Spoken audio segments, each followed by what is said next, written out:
The region of the United States. So we are in the midst of a nor'easter. So it is 19 degrees outside. And I woke up this morning and our heat was on 65. So there's that. So then I thought, okay, good. There's sleep. Not good that the heat was out, but good. Whatever. I'm going to get this done because I want to get it out. I want to share it. And so I'm like, so then I decide, okay, they're not going to get up for a couple of hours. So I can crank it out. An hour into my morning, on Saturday mornings, I like to pray and meditate and read and use those mornings for that. And then I'll go about the video and recording the video and all the stuff that I wanted to do there. Didn't they wake up? My people, they woke up 3 hours earlier than they normally do on a Saturday, right? So I was like, okay, good, bet. If they go out, but we're in the middle of a storm, if they decide to go out, then I can do it during that time. Anyway, all that to say, there's a lot going on. And as soon as this video is done, I'm calling to get my heater service because we can't go a whole weekend without heat working properly.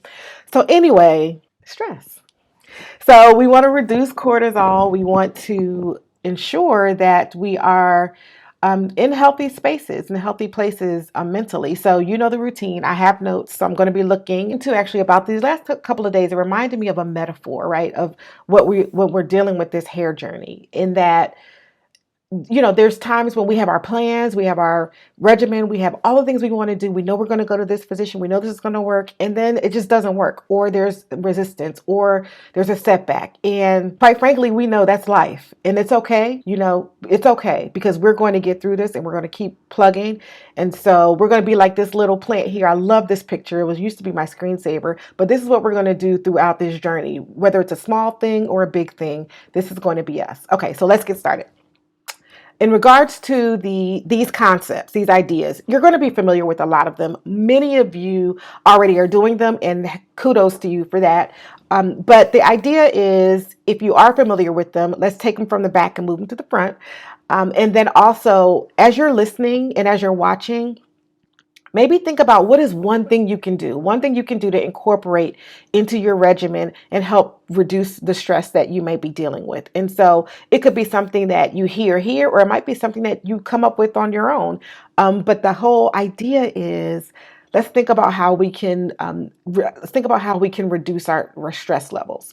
And so Dr. Caroline Leaf says that our mind is the source of all of our thoughts, word, and action. And when our thinking is unhealthy, our life will be unhealthy, even if we work out 7 days a week and eat kale every day. And we know what it's like. I know what it's like on this journey when you're dealing with your hair falling out, or you're dealing with a horrible physician, or a physician that's not thorough or detailed, or just the quite frankly the emotional challenge of dealing with hair loss. And there's emotion tied into that. And so mental self-care practices, as well as practical everyday things that we can incorporate, are important and necessary for us to use. So the first thing that I would recommend, and the first thing that I think I would probably say was one of my first decisions, was making the decision that I was going to take care of myself and that I was worth it to take care of myself, right?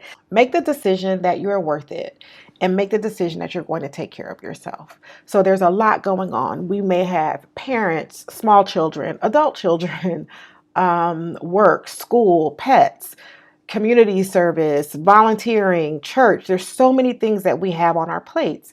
And so one of the things that is fundamental and necessary is to make the decision that we are worth it, that we are worth the extra 5 minutes a day to do some relaxing. Like, we are worth it, and we're going to take the time to do that. So first step is to make the decision that you are worth it. This next step is, again, a very practical step, is setting your intentions and plans for the week. And the reason why this is helpful is because it'll help reduce decision fatigue.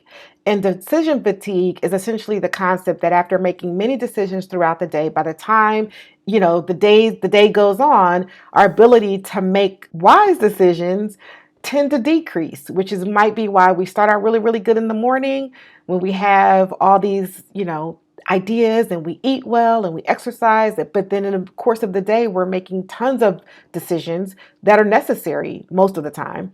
But by the end of the day, then we're wiped out, right? And so that's when we reach for the ice cream, or we reach for the thing that we probably shouldn't have all the time, but we do. But it's okay. Is to automate your decisions as much as possible. And so that could be as simple as meal planning for the week. I love all the meal prep videos that are out there. And I'm one of these days, I'm going to actually do them. But being intentional about automating the things that you can. So maybe it's calendar blocking. Maybe it's, in the US, there's a lot of delivery services for food and things like that. So think about ways you can incorporate automating your actions throughout the week. Under the banner of setting your intentions for the week, the next thing is to work in moments of fun and what Dr. Caroline Leaf calls thinker moments. And by working in thinker moments, it gives you the ability to switch off the external and focus on the internal, where you get to let your mind wander a little bit and you get to dream a little bit. And those actions actually help us to become more resilient when we are start having to deal with stress situations or that come up that are stressful. So think about planning, being intentional about your week, and incorporating times and moments where you can just be quiet and to think and to process and to dream a little bit, right? So an example for me of how I was more intentional was right after, when all the things started happening with my hair. And I said this in other videos, when all the things started happening with my hair, I was like, okay, one thing that I knew I needed to do was to slow down. And so I've been a little bit more intentional about having a day of rest.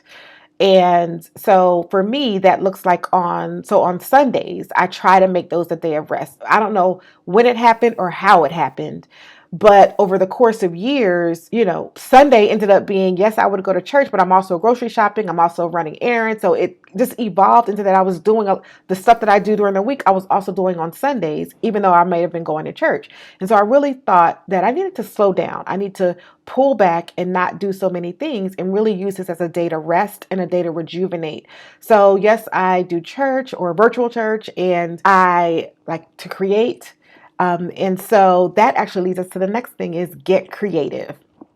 So, making art may actually reduce stress and anxiety. So, in one recent study in the journal Art Therapy, researchers found that after 45 minutes of art making, the levels of the hormone cortisol, which we know is the stress hormone, were reduced in the participants, regardless of their art ability, right? So that had no bearing that they were good at it or not, but being creative allowed it enabled their cortisol to be reduced. And so creativity, we know it boosts confidence. We know that it enhances imagination. And that also gives us a little bit more ability to have some more resilience, again, when stressors and things come up. It also helps with being able to troubleshoot daily issues with being, when we're more creative. So get creative. Try writing or art or baking or cooking, whatever it is that enlarges you, right? That rejuvenates you. Pursue some art in that way. So one of the things that I started to do, y'all. So here's the other thing. This is when I said earlier, like I knew all the things to do, but I wasn't doing it. But with the last year or so, I was like, no, I'm going to incorporate some art. I'm going to incorporate this into my life. So I purchased these. This is like these a while ago, and then I also bought some watercolors, and then I was like, well, you need to do something with it, right? So here's what I did, and I'm going to show this. Don't judge me. But I decided one day, a couple of days, I've done this a couple of times. I'm like, you know what? I'm going to take this afternoon. I'm going to do some watercolors. Went on YouTube. Thankful for YouTube. I went on YouTube and found some beginner watercolors. And this is some of the stuff that I did, right? So those are some flowers there. So those were some things that I did. And I have another one that was just a hot mess. Boom. So I'm not going to do that one too long. But this one is the one that it's so simple, and it probably looks like a 5-year-old did it, but I had so much fun doing this. So this was one too that I did, and it took about 15 minutes, but I just loved it. And so I'm incorporating that more. I have a coloring book, and so all these things I got like on Amazon. I'm pretty sure I got them all on Amazon. So incorporate art creating into your regimen, and you're going to love it. So next, deep breathing. And so this is something that is free. You can do it anytime during the day. At night, you can incorporate it at any given point. And so as soon as you start feeling anxious, depressed, worried about something, practice deep breathing, because it reduces cortisol levels in the brain and in the body. So it calms down, and it also reduces adrenaline. So practice deep breathing. There's a ton of free apps out there. I actually use my Fitbit. I don't know where my phone is, but I use my Fitbit to track when to help me remember to do it and then to track it. And there's a ton of apps out there that are free that you can tap into to incorporate 5 minutes a day, 10 minutes a day, just something to help you bring that cortisol down. And so one of the things that I did, my mom actually asked for this a while ago, but I created 2 10-minute videos that just have relaxing sounds on them. One is of beach and water and waves, and the other one is like a light, gentle rain. So I'm going to link them here in the video. So if you want to tap into those, use 5 minutes, turn that on, shut everything else out, and do some deep breathing. Go for it. Next up, be mindful that the most important conversations that you have are with yourself. So think about, what are the things that you're telling yourself? What are the conversations that you're having with yourself? And make sure that we're incorporating and making sure that we're telling ourselves good things, right? Not false, just a false positivity. I'm not talking about that. I'm talking about being mindful that you create around you, you create with your thoughts and you create with your words. And so be really mindful about the words that you're using internally, and also the words that we're using and sharing with others as well. So the next one up is incorporating essential oils into your regimen. So this is one that's a pretty fun one too. And so there's some research out that says that using aromatherapy has been known to reduce stress and help with anxiety. And so in a study published by the International Journal of Nursing Practice, aromatherapy using a 3% lavender oil spray on clothing was found to be effective in reducing work-related stress for about 3 to 4 days. The thing to be careful with this is people have asthma and people have allergies, so we have to be careful that we can't walk around spraying ourselves all the time. So be mindful of how you use it in respect of others.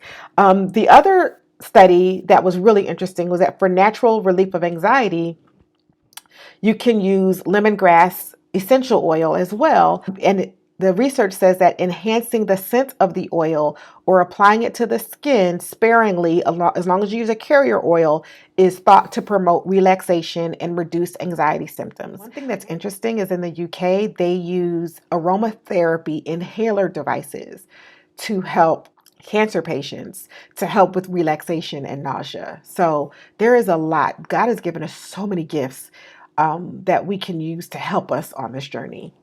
So I use aromatherapy a couple of ways. So one is I have these, I got this from Trader Joe's a while ago, but this is like a roll on. So you can take these. This one smells like, it's called Relax. This smells like, it has a mint. I think it's a spearmint. And so I use that. And the way I use that one during the day is I'll just smell some if I'm just throughout the day. I have this in my office too, in my desk. I have a couple of these. This one is lavender, which is a similar to lavender, but the way I use this at night is I put grapeseed oil, a couple of drops of grapeseed oil, and a couple of drops of this lavender, and I just rub my feet at night. That's my cue that it's bedtime and time to go to sleep. So rub that on my feet at night and use that to go to sleep. I've been doing that for about a year or so, and I love it. I love the way it smells. I don't like too much of it, so just a little bit, but I think it's a great way to incorporate essential oils for me. Some other examples are you can mix several drops of essential oil with a tablespoon or so of oil or like an oat milk into a bath, so you can do a milk bath. You can put the essential oil on a cotton puff, and then use that and place it in a plastic bag and just pull that puff out every time you're wanting to get a little smell. The other thing you can do is add about 30 to 40 drops of the essential oil in a spray bottle with water, and then you can make your own spritz, right? So spritz your house, spritz your bed sheets and all of that. So those are just a couple of examples that you can do. I'm going to put a list here of types of essential oils and what they're good for. So, two things. If this content is helpful for you, hit that like button, subscribe for more content. Second, can you put in the comment section what essential oils do you use if you're using them, or what self-care strategies are you using that have been helpful for you? I'm always looking for new ideas. I'm sure the rest of us are too. So please share your comments. Would love to hear what you all are doing. So the next up is sleep. So a bad night's sleep or several nights can lead to increased cortisol. Not meeting your sleep need means your body isn't given enough time to curb cortisol secretion, which then leads to elevated cortisol in the daytime. So sleep is so important. There's so much information out about sleep, but obviously everybody's body is different. But I think in general, what we're hearing, what I'm seeing is, 7 to 8 hours is an ideal amount of sleep. This is something that I'm still working on because I am guilty of not going to sleep when I know I should be going to sleep. So put this on the list of things that I'm continuing to work on. The last one is something I've talked about multiple times, right? Is that focus on healthy habits and not a quick fix. Take the pressure off. Take the pressure off. We have enough stuff pressuring us as well. So take the pressure off and just focus on incorporating healthy habits, eliminating unhealthy ones, and you'll continue to build. And that in and of itself is it's the blessing. I had to come to a determination on this journey that whether my hair started to grow back or not, I was making decisions and incorporating habits that were going to help me be my most healthy self. And I'm still, obviously, I'm still on that journey, but it became, as much as I obviously want my hair to grow back, but it was also, what became important was knowing that I'm incorporating healthy things.